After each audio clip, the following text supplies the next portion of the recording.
guys, welcome back. Welcome back. It is magazine night. So I have some good news. As I was struggling with finding content magazine wise, I was convinced. I know I have more magazines. I know I do. So I did some serious digging, guys, and I found a stack of magazines, probably about yay high. So there's probably a good 15 to 20 magazines in there that I have not reviewed. So when I found them, I was super stoked. They were actually behind a stack of car magazines because I got a ton of car magazines too. So I was really, really happy. This magazine, guys, is awesome. I know there's no cover, but this is Super BMX December 1983. I'm going to superimpose the cover right here. It has Eddie King on the cover. He's on factory Diamondback, and he's riding, obviously he's on a Turbo Harry Larry 1983 version with the smoked chrome on it. Pretty sick stock bike. I mean, there's not much that can beat that at the time.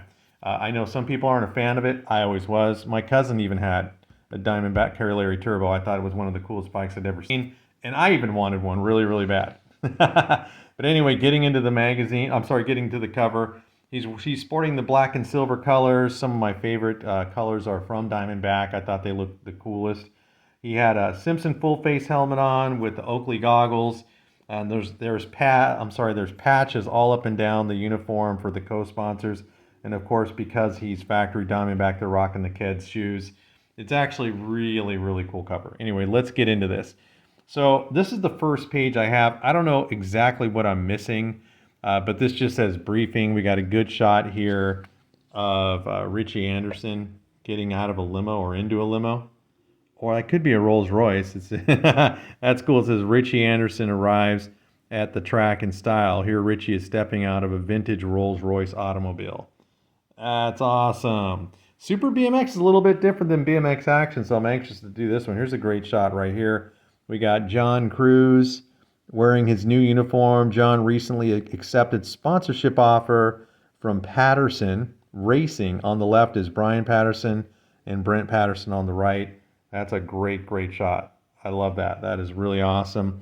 And check this one out. The Duke of Oakley along with Charlie Williams. Charlie is the first amateur member of Greg Hill's new GHP team. What? That's awesome. Those GHP colors, by the way, are amazing as well. I love those as well too. All right, let's get moving. All right, now this screams 1983, guys. Look at this. This is awesome. The Knight Rider sweepstakes. Are you kidding me right now? Win a trip to Hollywood. This is awesome. Super BMX Magazine, along with Kenner Toys and NBC TV, are bringing you this fantastic contest. Now's the time to get your entry in, and get your entry in, and if you want a chance at a trip for Hollywood, for a tour in Hollywood. Sorry, guys, I'm trying to go too fast. Let's slow down. Okay. I can't imagine how awesome this would have been back then, and I wonder who won this Knight Rider sweepstakes. Here's the entry right here, the official rules for it. Here's the entry right here. Grand prize was win an expense-paid 5-day trip for you and 3 family members to Hollywood. Visit Disneyland, Embassy, and NBC Studios, including the set for Knight Rider. Then have lunch with the star himself, David Hasselhoff. You must be kidding me. Plus a complete collection of Knight Rider toys. What? That is, I can't even imagine who the hell won this. If anybody knows who won this contest, better yet, if anybody can give us any feedback on what it was like to win this contest, I would have loved to hear that story. I'd love to hear that story. That is freaking amazing, guys. That is awesome. There was 10 first place prizes as well. You get $200 worth of Kenner toys, including a complete collection of Knight 2000 toys, and 50 second place prizes was the complete collection of Knight 2000 toys. So that's awesome. I mean, that's amazing. And let's face it, any Knight Rider toy now is a collectible. So that's amazing. Wow. Okay, let's move on. We're on Riders Talk, and we've got the Torker ad here. This Torker ad is amazing. I love this Torker. is really in reproduction right now with modern geometry. I've always said I've never been a giant torquer fan. I just didn't really care too much for that double top tube. But the new stuff looks amazing, amazing. I was even tempted to buy it. I'm like, do I buy one just so I can have it? Let's read some of the writers' talk. Let's see. Foreign fan mail. I was wondering if I could get Stu Thompson's address so I could write him some fan letters. That's from, well, just some letters. That's from Tony Fenton out of Brussels, Belgium. That's awesome. And here we go. It says, you bet, Tony. Write to Stu in care of his sponsor, Redline Engineering, which was at 830 Tourmaline Drive, Newbury Park, California. Oh, so awesome. It's so they didn't like shun the kid away and go, what are you talking about? We can't give you his address. They simply gave him a solution. You know, you can write to Redline. Let's read the next one. This is pretty cool. Okay, proper protection. In your May 1983 issue, an answer to a letter in the Writer's Talk column says all you need to race is pads on your bike, a long sleeve shirt, and all the necessary equipment. Then in the same issue, I saw in the Last Gas, number 90, with a short sleeve shirt, what's going on? And that was from Danny Parks from the Bronx, New York. It says, not to fret, Danny. At most tracks, elbow pads are an acceptable alternative to long sleeve shirts. Number 90 was wearing elbow pads, Ed. Okay, simply put, his arms were covered with elbow pads, so that's all that matters. Let's do one more. Question and addresses. It says here, I have a Rampar R10. I would like to find a dealer that sells Raleigh bikes. I tried the local bike shop, but they said they can't carry Raleigh parts. I would like to get a Raleigh jersey, but I don't know where to find one. Can you help me? That was from Steve Riley out of Grand Forks, North Dakota. It says, write to Raleigh Bikes, P.O. Box 1828, Dayton, Ohio. And that was from Ed. So again, that's awesome. They gave him another solution. Let's do one more because now I'm interested. BMX Export. I live in Kuwait, and BMX isn't really known here. We hardly see them. In other words, they hardly see the bikes here. Parts have to be shipped. Please tell me about ordering parts to where I live, how the postage should be mailed, and parts delivered. And that was from Hassan Mikel out of Safat, Kuwait. Holy smokes. What was the answer to that? The best advice we can give is to contact one of the mail order advertisers listed in Super BMX. Tell them what you want, and they will inform you how many US dollars to forward for merchandise. We also suggest you ask them to quote you the airmail price. It will cost a little more, but you won't have to wait as long to receive your bicycle parts. Ed. Huh, wow. I wouldn't have thought that people in Kuwait would know what BMX was in 1983, so that's actually really, really cool. All right, we probably should stop there, otherwise I'm going to read them all. Let's keep moving. All right, here we go. We got the Hutch ad. So we've seen this in BMX action many, many times, but this is great. I love it. 2-page ad. Hutch did not play around. On the BM Experts podcast not too long ago, we did a whole Hutch episode where we talked about the history of Hutch and so forth and how they got their beginning and so forth. And Hutch, I always thought in my mind, just as a consumer and a BMX racer and a kid in the 80s, that Hutch was basically the top of the line. I mean, the stuff that you see from Hutch was expensive, but it was expensive for a reason. I always considered it kind of top of the line, you know, the Cadillac of BMX, if you may. But anyway, this is an awesome ad. Let's keep moving. All right, here we go. We're at the Huffy's Global Race, and it says right here, this was Greg Hill's last race wearing the GT uniform. The following weekend in Nashville, Greg was racing for his new company, GHP. Following Greg through the second turn is number 1, Stu Thompson. This is a great, great shot. I see Stu Thompson right here, and then if you look behind Greg back here, that looks like John Pyant. I see Bobby Woods right here. That looks like Ronnie Anderson about to go down. And my best guess for the Scorpion rider would be Malin Abrams, I think. I'm guessing, guys. I'm sorry, I don't know that one. But this is a really, really cool shot. And these were the superstars of the 80s. And here we go right here. This is a great shot. So on this inset right here, Eddie King leads this Pro Moto around the second turn at the Kettering track. And this race was sponsored by Huffy, 09 Echo, and Vans. Huffy's global BMX race marked the end of the 6th War of the Stars race series. It was the last chance for riders to qualify for the Grand Nationals and the last chance for racers to improve upon their scores. Judging by the laid-back feeling at the race held in Dayton, Ohio, everyone must have been qualified with good scores for the Grands. That's the rider's opinion. I don't know. I wasn't there. But this is a great shot of Eddie. This was Eddie's rookie year as a pro, I believe, in 1983, and this is basically what you're going to see on the cover. I see John Pyatt again, number 13, and it looks like Don Jolie from Raleigh in the back, and it's awesome that I'm starting to recognize these, so that's really, really cool. All right, let's keep moving. These are great shots. I can't wait to do the intro pictures with these shots. These are great. All right, let's move on. All right, here's another Windsor Down 83. Here's a copy of the track right here. This is not the best rendering, but it's good enough. You got your start here. Looks like you got a speed jump, and then a long, long sweeper with absolutely no jumps leading into a tabletop. Then you're going to go into a flat corner. You can either hit a set of doubles or a step-up jump, and then a tight right-hand corner into a speed jump to the finish line. The technical side of the track did not look that bad. So if you're a power rider, this would kind of be an ideal track for you, in my opinion, because it looks like there's a lot of pedaling involved with this. And as you can see, there's no rhythm sections. There's nothing like that. It's just jump, pedal, jump, pedal, pedal, pedal, pedal, pedal, pedal, pedal, jump, pedal, pedal, pedal, pedal, jump, pedal, pedal, pedal, jump, pedal, pedal, pedal to the finish. You can see the big difference on that one. So definitely was not for the weak of heart. Let's look at some of the race shots. All right, look at this one of Tommy Brackens right here. Tommy Brackens racing for Powerlight leads the group of professional BMXers out of the second turn. Tommy placed 4th in Pro Trophy class and at the Huffy Global event. So one of the reasons why these guys were considered rock stars to us is because of these magazines. So you're seeing all these riders. The reason I'm familiar with them is because all I did was read these magazines as a kid over and over and over again.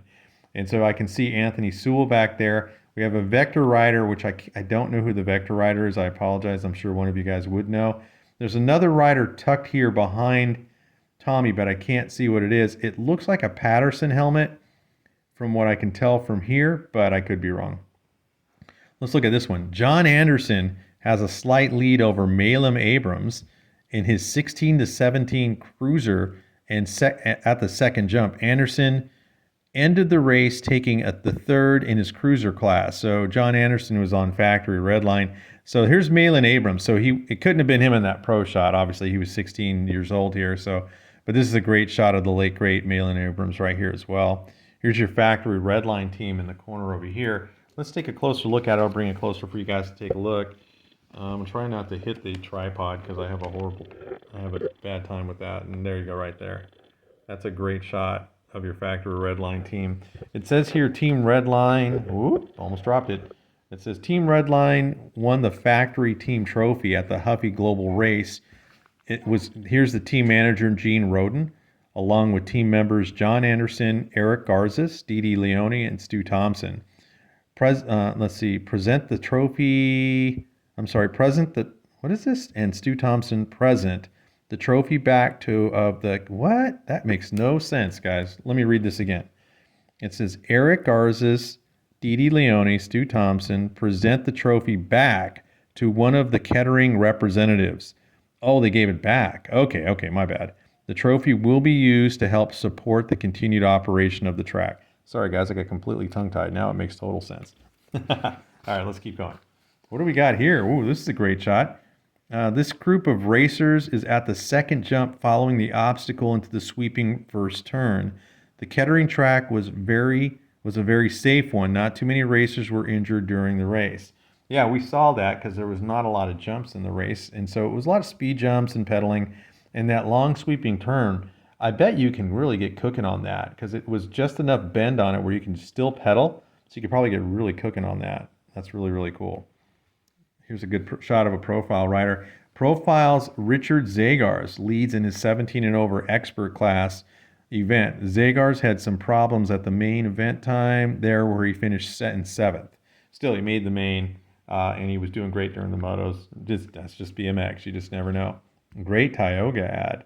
A lot of these parts are still really sought after, especially these seats. Everybody still wants those seats, so that's really, really cool. Let's keep going. Oh, wow, look at this one. This is a great shot. 9-year-old expert class winner Shelby James. Shelby is one of Profile's most consistent racers. And man, that is a great shot of Shelby. He was a little guy back then. But even at 9 years old, you can still see he's got some good size to him. Because look at Chicken George Sievers in the background here on Factory Redline. And he was no joke. And you can see Shelby still had a handle on him. So this is a really, really great shot. We got two more little guys back down here. It's Dylan Spears, number 8 for Raleigh, and Jeff Schofield, number 1 for GT. They raced to the finish at main event time. Jeff took the second in 10 expert class, while Dylan placed 4th. So this must have been during their motos. This is a great little battle they're having right here, by the way. Great shot. Oh, are these the results that I'm seeing here? Let me see here. Let's see who won the pro classes. So Pro Cruiser was won by Stu Thompson, Brent Patterson, Scott Clark, and Turnell Henry. Pro Trophy was Anthony Sewell and Brian Patterson, Randy Moore, and Tommy Brackens. B Pro was Paul Gassar, Rick Webb, Tim Judge, and Randy Moore. And A Pro was Brian Patterson, Stu Thompson, Eric Roop, and Toby Henderson. So pretty cool. Pretty cool. Those are your pro winners. Let's keep going. Oh man, there's so many great race shots. Now this is how you do race coverage. Way to go, Super BMX. You know, we don't give Super BMX enough credit, man. These pictures are awesome. Let's see. On the top insert, located directly behind the large step-up jump of whoops, racers had the choice of either taking this jump as shown here, which most racers opted for, or going over the whoops. I guess the small doubles is what they're talking about. This shot right here, the Kettering event was one of Tim Judge's first races as a professional BMXer. At this race, Tim took third in B Pro division.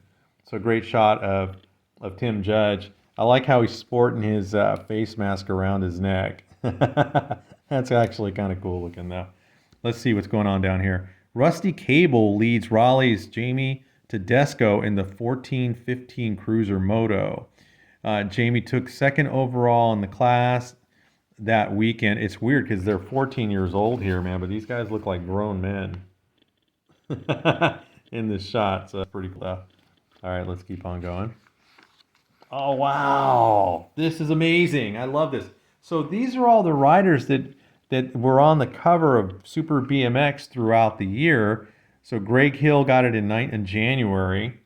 And then we have Mike Miranda got the February edition. And then March was Brian Patterson. It looks like April was Stu Thompson. Andy Patterson got the May cover. Harry Larry got the cover for June. That's awesome. Look at that. July was Toby Henderson. This is a great shot of Toby. Check out that Toyota 4x4, man. I would drive one of those today. I love those trucks. Look at that. Larry Wilcox got the cover in April. Wow, you're kidding me. I didn't even know that he got a cover. I know he was involved with this magazine, though. I know he shows up a few times. September, Tioga racer Peter Casano. He got a September cover shot. We got the October issue featured 3 racers on the front page. Ron House, Tom Christopher, and Australian rider Darren May. Oh, that's really cool. Sorry, I said Mayron. Sorry about that. Billy Griggs got the November cover. And then, these are all the riders from that October issue. And then finally, the one we're reviewing is Eddie King. So he got this one, the December issue. That's really cool. I love that they did this, by the way. This is awesome. Competition ST. This is a Tioga.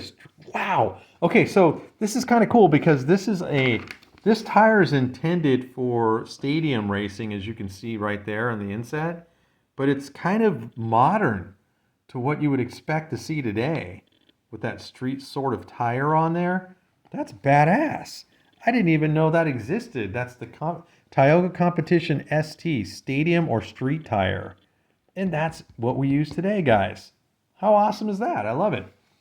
If you're, let's see, here's a Huffy ad right here. If you've been dreaming about a BMX bike like this, wake up, and this is Huffy. Here's the weird thing. When you're looking at this high tensile steel, I don't see any welds on the frame. Look at that. Either they're very subtle, or I don't know how it looks like that. These bikes weren't the highest quality, guys, but at the same time, it was the 80s and it was affordable. So they sold 1 million of them. Ooh, what do we got here? Super BMX Pictorial, the Ripper and his Race Incorporated Racers. Wow. Let's see what it says here. By bringing Perry Kramer aboard, Race Incorporated decided they were going to become a serious team and a serious threat at the races. Here we take a look at these 8 members of Race Incorporated factory team. Oh, wow. So Perry Kramer, became the team manager of Race Incorporated. We got Gary Nishimura right here. Marty, it looks like Garnas is right there. And then here's the whole shot of the whole race team right here for Race Incorporated. That is a great, great shot. Look at that. Love the colors, by the way, on Race Incorporated. Or Race Inc., I guess, whatever you want to call it. Tomato. And then here's your team shots. So we got a great shot here of Marty again. Brandy Ganars. I guess that's related to Marty. And then we have Mike Scott. He's on Factory Race Inc. Mickey Lundy, one of the more famous riders for that team. Omar Axt. And it looks like Marty Garmes, another Marty. Oh, he's right here. Okay. So this rider's right here. Okay. And then Gary Nishimura. These are great shots. I love it. Man, I love the way they centered around the team like this. And you can see who's who, and it's all zoomed in. This is just very, very well done, guys. Along with the race shots, come on, this was done so great. Here's Gary again. Here's a shot of Perry Kramer right here. Gary again. Mike Scott getting a flatty over here. These are great shots, man. I love the old school gear too, man. So amazing. Those colors are so great. With the Bell full face helmet. All right, we're moving on to a full page Uni ad.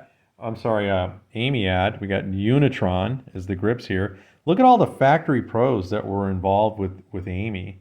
Greg Hill, Mike Miranda, Brian Patterson, Brent Patterson, Tommy Brackens, and Mike Polson. So Mike just went into the Hall of Fame. So that's really, really awesome. Ooh, what do we got here? A BMXer for taller than normal racers. Patterson's new bike. Wow, Brent Patterson helped us show what the Patterson bicycle can do. Here, Brian is cranking it around a turn during a photo session. That's awesome. Great shot. Patterson colors, one of my favorite as well. Look at that, guys. How great is this shot, man? Let's just soak that in for a second. That's freaking awesome, man. I miss the 80s so much, guys. I really do. Let's take a look. Here's the bike itself. So Pattersons were not sold as complete sets from what I remember, but you can buy. I know the frame and forks were definitely heavily available, especially because I lived in the Bay Area in California. I lived in Union City, California, and the Pattersons were from Hayward, California. So I know that this was really, really big in Northern California, and Patterson frames were used by a lot of pros when the bikes that were supplied by their manufacturer didn't fit what they needed or fit their needs. Pattersons were heavily used with whatever, like let's say John Pyant used a Patterson with Huffy stickers as an example. This is a very, very quality bicycle. Love it. Oh, wow. Look at this shot. Oh, that's freaking awesome. I love it. What is this? Brian Patterson demonstrates a little of his style on a redesigned Patterson bicycle. This photo was taken in Northridge, California. Man, he is tucked. That is badass. I love it. Got a great GT ad right here, Attack Force 2. We got a couple different GTs here. You got the Team 1 edition right here. They call it a Force 1. This is an all-new Team 1. A little more controllable than the Team 2, but no less lethal. Okay. Oh, I love the frame and fork set, by the way. Look at that. It had the frame, fork, stem, seat post. That's a badass kit right there. That would be, I would rather have that than the complete so that I can do it any way I wanted, you know? At least that would be my idea. That's awesome. Let's keep going. Okay, so this is what separates Super BMX from pretty much everybody else. Because, I mean, they had movie stars in their centerfolds. And so this is the difference, guys, right here. So the fact that this is still in my magazine, that I have not taken this out, I'm proud of my 13-year-old version of myself for not ripping this out and putting it on the wall, because that would have ruined my magazine. It says actress Christy Katz and Brian Patterson together with the new Patterson bicycle photo by Kathy Ammerman. That is awesome. I love the. All right, sorry about that, guys. Ran out of memory. Here's the funny thing. I was about 95% done with the magazine. I went to look at the timer and realized it stopped. I really need to get a new phone. I just basically just used up everything this phone has to offer. Anyway, going back to this, this is one of the reasons why Super BMX kind of stands on its own with this category, because BMX Plus, BMX Action, they didn't have this, and I think this is why Super BMX had this advantage because of the TV stars, movie stars, and so forth that they were able to bring into the magazines. It made all the difference. But again, you know, everybody always ranks them the same: BMX Action, BMX Plus, Super BMX. You got your powerful three there, your top three, and that's why this magazine's in the top three. Oh, Laurel, I might as well do this part over again. So it says right here, the Patterson bike was designed for tall riders in mind. Brian shows us that it is an easy bike to jump. Editor Hadley found it a blast to ride. So the editor actually got a chance to ride the bike around. Another great shot of Brian here. I think Brian was probably at 6'1", 6'2", somewhere around there. I got a picture of me with Brian and Brent at the Frogtown race, and they're significantly taller than me. You know, I'm only 5'6", though, so it's not that hard to be taller than me. Great Hank and Frank ad. So this is funny because this magazine, as I was looking through this now for the second time, belonged to Steve Ruelis. Steve was my middle school / high school buddy. And Steve was a big BMX fan, but he wasn't a racer. He just loved BMX bikes. And he gave me a bunch of BMX magazines. And this is the second time I've run across one of his magazines. Steve was a big time athlete, though, man. He track and field, soccer. He was just a great athlete. So BMX racing wasn't on his radar in terms of him doing it as a sport, because he was just too dedicated to the other sports. But Steve, thanks for the magazine, man. It's the second time you've done this. I'm gonna have to let you know. Another great shot of Brian right here. Brian is just the kind of taller average BMXer that Patterson bike was designed for. We found the steering for the Patterson to be right on. Under hard cranking, the bike is easy to direct and doesn't pull funny to one direction or the other. Great shot, man.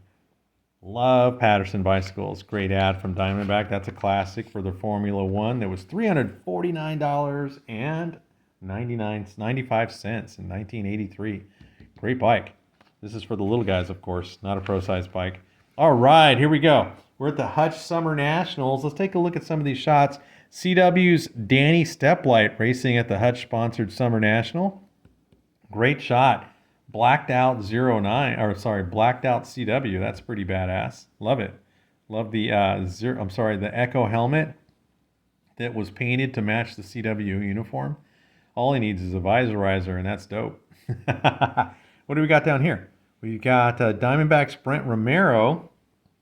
It says here, crest the first jump ahead of the fellow 10 expert class racers. Not only did Brent win the 10 expert class, but he won the open as well. Wow, Brent doubled. That's a great day for Brent. Rob Fade of GT comes out of the European turn ahead of Hutch's Toby Henderson, number 69. Another great shot of these guys. Let's keep going. Whoa! Now this one's badass. Rich Farside, Diamondback, leads his moto out of Elkhart's first turn. Farside took third overall in the 17 and over open, but this is a great shot. Look at that. Woo! That's the business. That's 80s BMX right there. Here's a bunch of guys playing volleyball.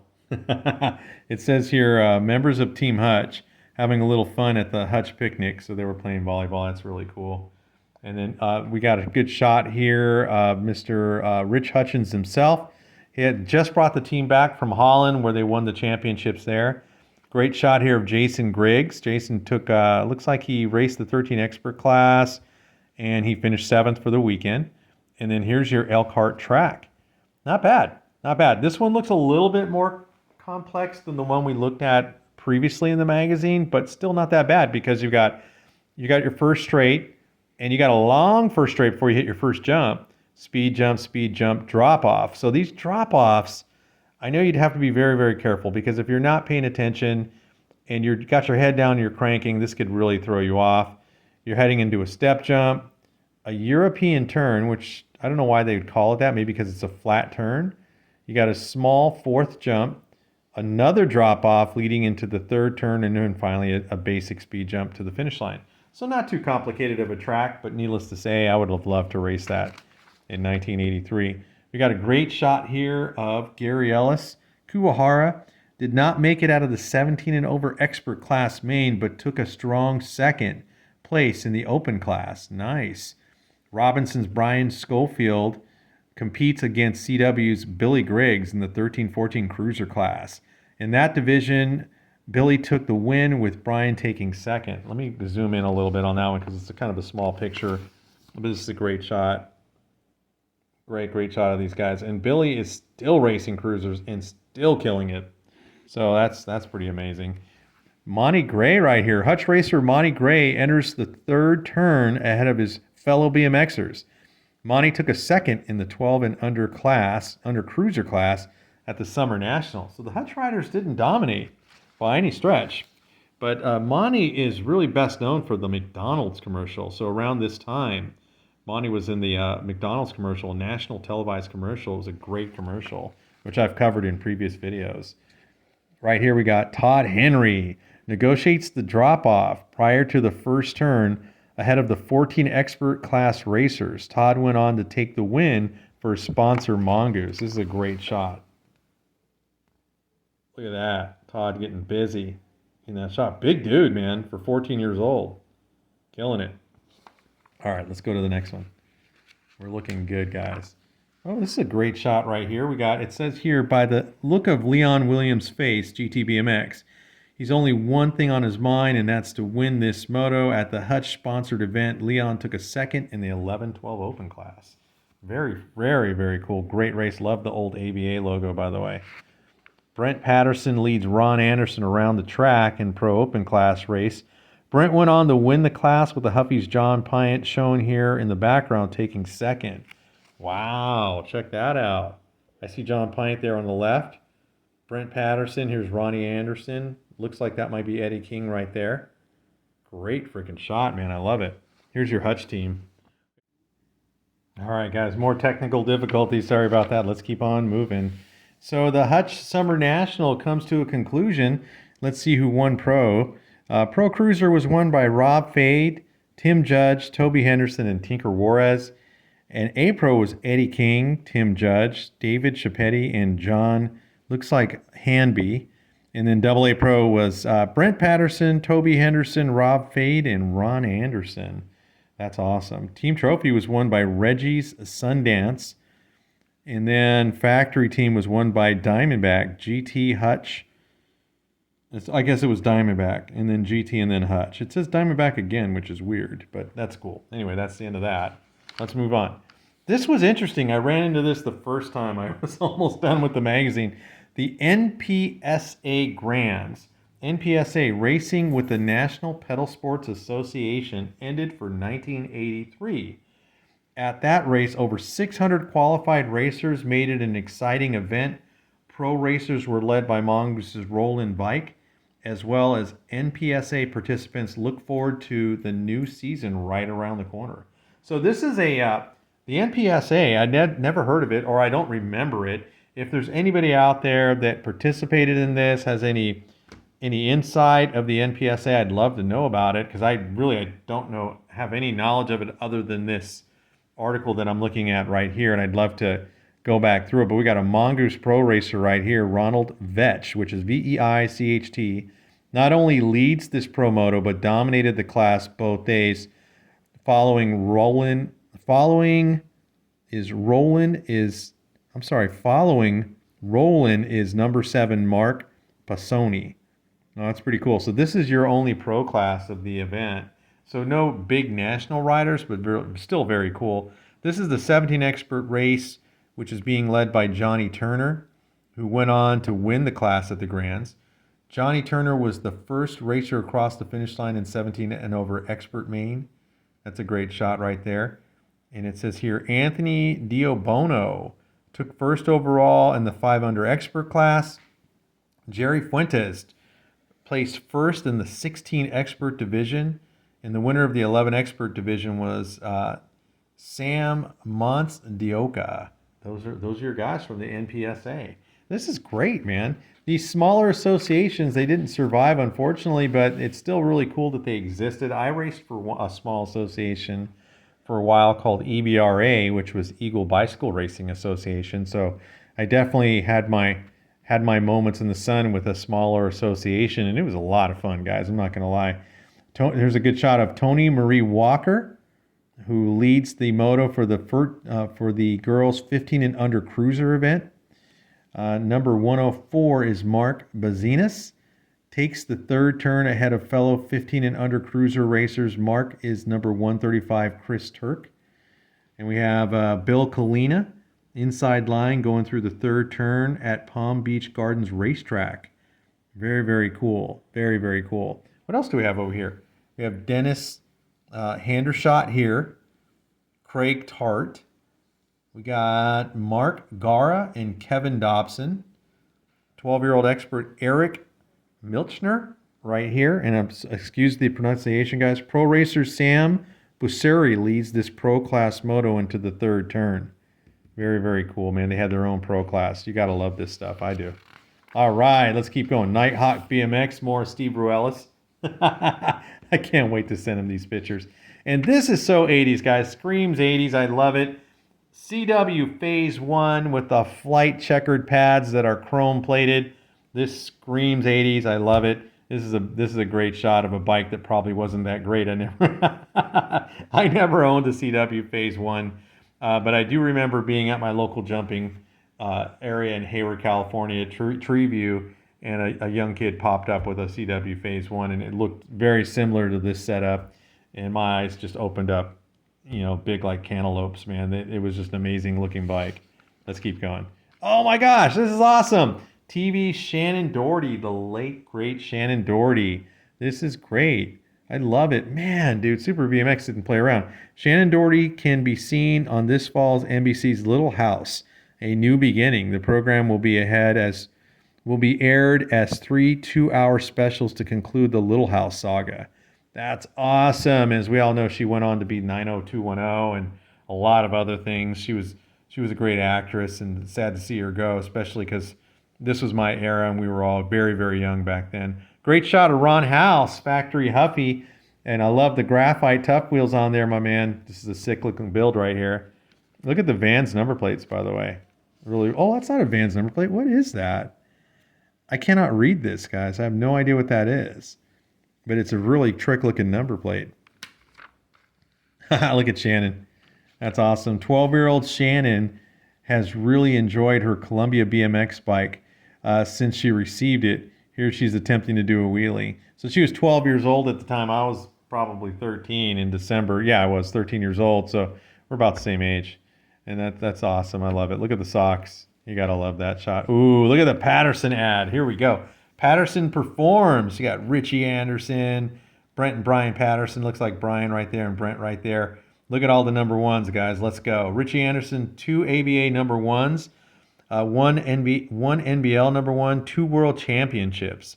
Brent Patterson, 1 ABA number one, 2 NBL number ones, 1 NPSA number one, 2 world championships. Brian Patterson, 1 ABA number one, the only pro to ever triple at the Grand National events. That is awesome. Man, I love that ad. Great, great ad. All right, let's keep going. More of Shannon Doherty here. And one of the most epic Skyway ads that everybody remembers this ad. I love this one. Street trashing, race bashing, freestyle flashing.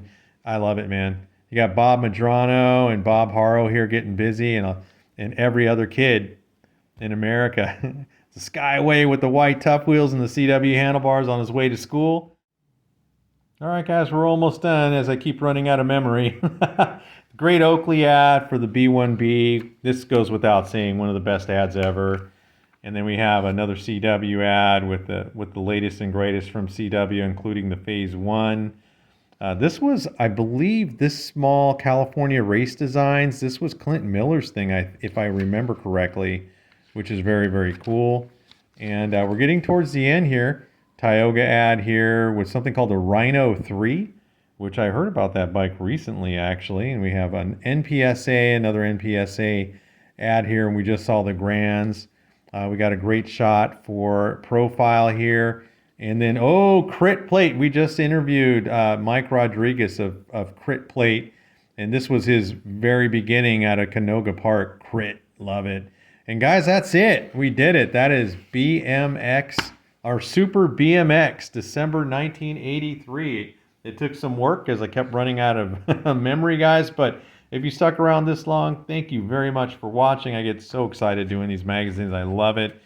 Please remember to like and subscribe. I will be back next week with a race video. I'm looking forward to doing that. Plus, I got a lot of shorts coming up from the podcast. So thank you so much, guys. I'll see you next time. Have a great night.